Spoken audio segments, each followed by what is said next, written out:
Għaddej xogħol fuq l-emendi għal-liġi tal-Blue Badge fejn fost l-oħrajn se jiġu estiżi poteri ta' nfurzar u jiddaħlu reati ġodda, speċjalment marbuta mal-falsifikazzjoni tal-Blue Badge.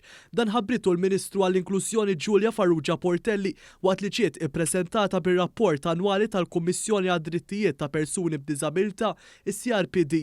Il-Ministru Farrugia Portelli kkummentat dwar il-fatt li matul 2022 it-taqsima tal-infurzar fih dan CRPD ġabret 171 Blue Badge illegali u konfiskat 110 Blue Badge folot. Spjegajt il-ħidma tal-Gvern kif fix-xhur li ġejjin ser ikun hemm bidla totali f'din il-liġi u kif se nibagħtu messaġġ aktar b'saħħtu permezz ta' penali aktar b'saħħithom ta' kif dan l-abbuż irid jinqata'. Fl-2022 il-Kummissjoni għad-Drittijiet ta' Persuni b'Diżabilità rċeviet total ta' 694 talba l-investigazzjoni, żieda ta' 11% meta mqabbel mal-2021.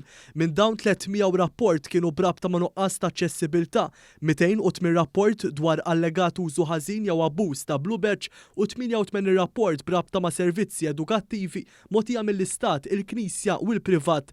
Ta' min wieħed jinnota li ġie reġistrat tnaqqis fir-rapporti marbuta mal tal-impjiegu u d-djar.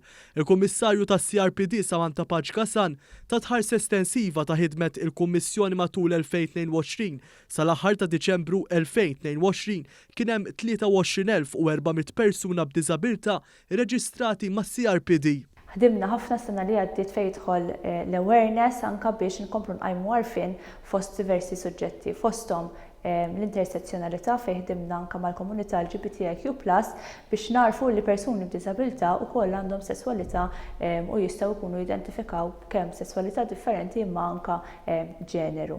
Apparti hekk qegħdin naħdmu fis-sħiħ biex nagħmlu riċerka fejn jidħol dak li hu deinstituzzjonalizzazzjoni. Is-sena l-oħra saru sessjonijiet ta' taħriġ dwar l-ugwaljanza fid-diżabilità lil 2250 parteċipant minn diversi entitajiet pubbliċi u privati f'Malta u f'Għawdex, żieda meta mqabbel mas-sena ta' qabel.